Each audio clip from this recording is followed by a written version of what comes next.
All right, boys and girls, we are on the last chapter of Roberto Clemente, chapter 12, The Great One. On December 23rd, 1972, the earth shook in Nicaragua. Nicaragua is a small, poor country in Central America, not far from the island of Puerto Rico. 2 days before Christmas in 1972, a terrible thing happened there. A giant earthquake hit the biggest city in Nicaragua. Over 6,000 people were killed. Another 20,000 were hurt. Thousands more were left homeless. People needed food, water, and medicines. Roberto had been in Nicaragua a month before the earthquake. While he was there, Roberto heard about a 14-year-old boy who had a terrible thing happen to him. He had lost both legs in an accident.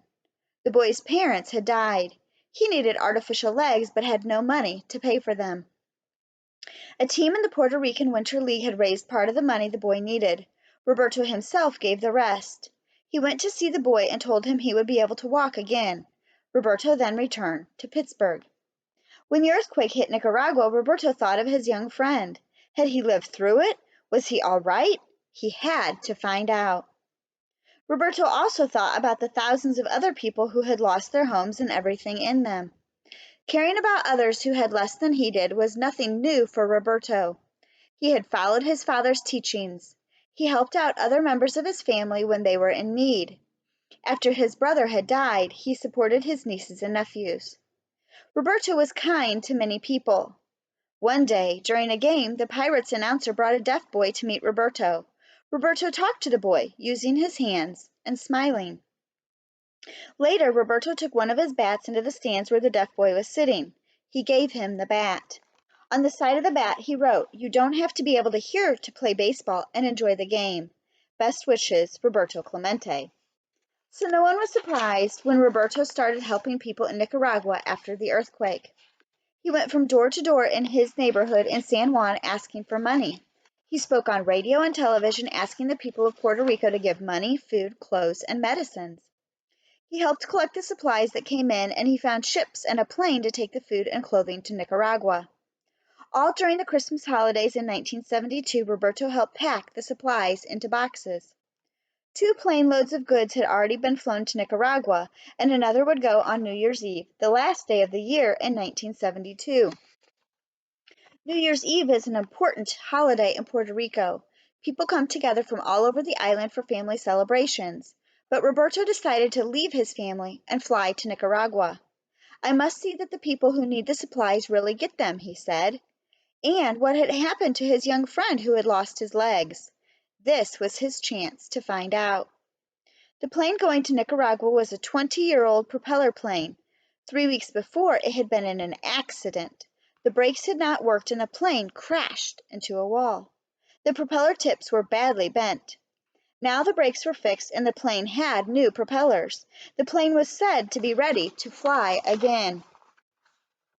It was supposed to take off at 4:00 p.m. in the afternoon, but at 9 a.m. in the morning, the owner of the plane was still trying to find a crew to fly it to Nicaragua. At last a pilot was found. There was a flight engineer, but he did not know much about that kind of plane. They could not get a co-pilot. The owner of the plane no longer had a license to fly, but he decided to be the co-pilot anyway.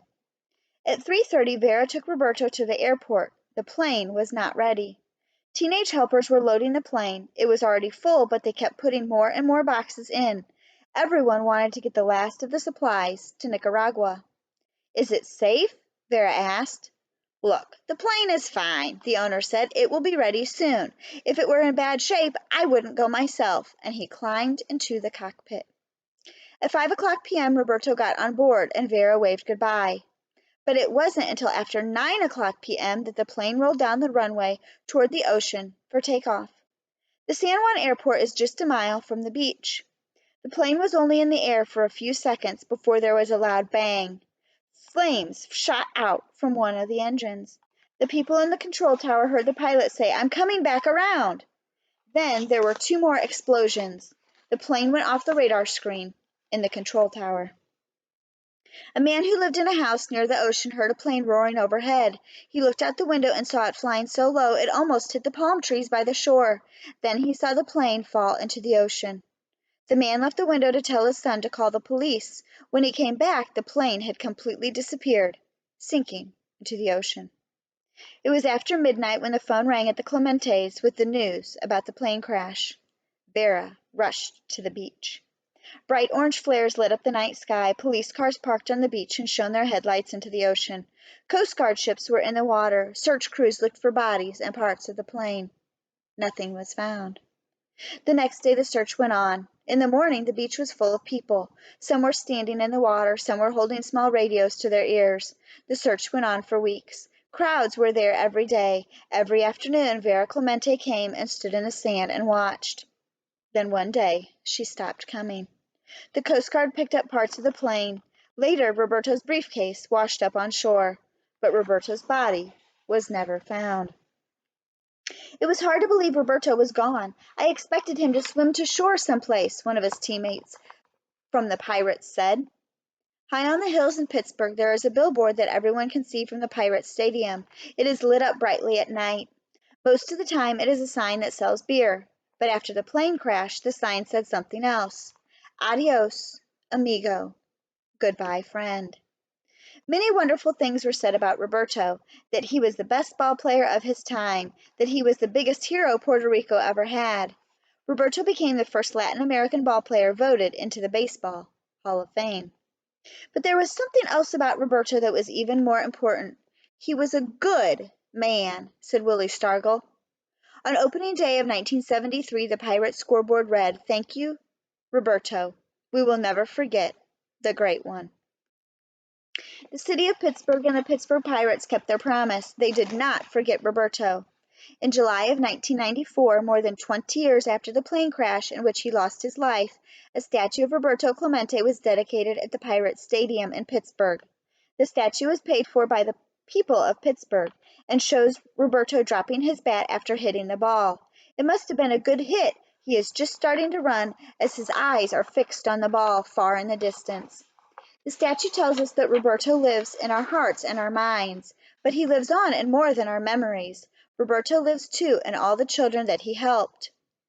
Before he died, Roberto had plans to build a sports city in Puerto Rico where the poor children of the island could have a chance to learn to play different kinds of sports. After Roberto died, Sports City was built by his family, and over the years, thousands of children have gone there. One baseball player who got his start at Sports City is Ruben Sierra, an outfielder for the Oakland Athletics. Sierra not only made it to the major leagues, but he also played in the 1994 All-Star Game. Sierra was a poor boy from a poor village in Puerto Rico. He says he would still be there today if it hadn't been for Roberto's Sports City. When Sierra came up to bat during the All-Star Game, millions of people were watching. They saw that he wore the number 21 on his uniform. That was Roberto's number. Sierra says he was the greatest. That's why I wear his number, in honor of him. So some pictures to show you. It says if you go to Three Rivers Stadium in Pittsburgh, you will see the statue of Roberto Clemente. Roberto's family was there on the day the statue was dedicated on July 8th of 1994. And there's the picture. And there's his family down there on the lower part. This one says Vera Clemente and her sons break the ground at the ceremony for the building of Roberto Clemente Sports City. So that's Vera, and then those are his sons and his wife. And then this is just a picture of Roberto. I hope you enjoyed the story.